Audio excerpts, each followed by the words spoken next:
নমস্কার, আমি মাম্পি। কলকাতা কন্যাতে আপনাকে স্বাগত।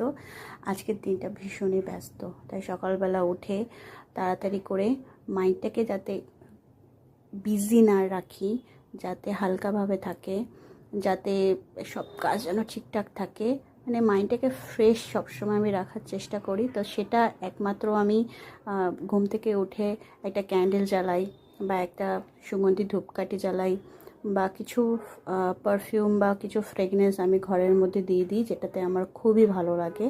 তো সেরকমই তোমাদের দাদাভাই অফিস এরিয়া থেকে এই দুটো ক্যান্ডেল নিয়ে এসেছিলো। আম, খুবই দেখতে ভালো, এই রেড কালারেরটা দেখতে ভালো। 200 টাকা করে ইচ ক্যান্ডেল নিয়েছে, গন্ধ এক ফোঁটাও ছিল না। তাও আমি জ্বালিয়েছি সকালবেলা, আর একটুখানি পারফিউম রুমের মধ্যে দিয়ে দিয়েছি। আমার বেশ ভালো লাগে যখনই স্নানে যাই বা আমি যখন মনে করি যে আমার মাইন্ডটাকে একটু ফ্রেশ করব, তখনই আমি এই প্রসেসটা করি। কিছু না কিছু ফ্রেগরেন্স আমার আশেপাশে রাখি। স্কিন কেয়ারের সময়ও কিন্তু আমি ফ্রেগরেন্স জ্বালাই। তোমরা একটু করে দেখো দেখো, তোমাদের খুব ফ্রেশ লাগবে মাইন্ড।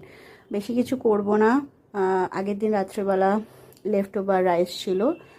এই বাসি ভাতটা কিন্তু নষ্ট হয়ে যাওয়ার কোনো ব্যাপার নেই, যে আমরা অফিসে নিয়ে গেলাম বা টিফিনে নিয়ে গেলাম বা লাঞ্চে নিয়ে গেলাম নষ্ট হয়ে যাবে না। এটা যেহেতু ভাজা করব, আর তেলটা দিয়ে ভালো করে ভাজাটা করতে হবে। একদম বেসিকভাবে করেছি, নর্মাল পেঁয়াজ, কাঁচা লঙ্কা, আদা কুচি আর ডিম দিয়ে বেসিকভাবে করেছি। একটু হলুদ, একটু নুন, একটু চিনি, ব্যাস, আর কিছুই না। জাস্ট মিনিটের মধ্যে, তোমার যদি কাটাকুটি সব কিছু হয়ে থাকে মিনিটের মধ্যে হয়ে যাবে। টেস্টও ভালোই থাকে। মানে ছোটোবেলায় এই খাবারটা কিন্তু আমরা খুব খেতাম, এত তো খাবারের অপশন ছিল না।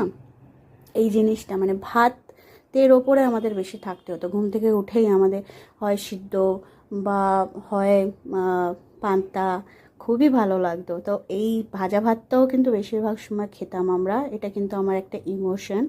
এই ভাজা ভাতটার কথা কিন্তু মানে ভাবলেই আমার দিদার কথা মাথায় আসে। খুবই, উনি একজন বাংলাদেশের মেয়ে ছিলেন, তো খুবই ভালো রান্নাবান্নার দিকে ছিল। উনি তেল মশলা দিয়েও রান্না ভালো করতেন পারতেন, আর তেল মশলা ছাড়াও দুর্দান্ত রান্না করতো।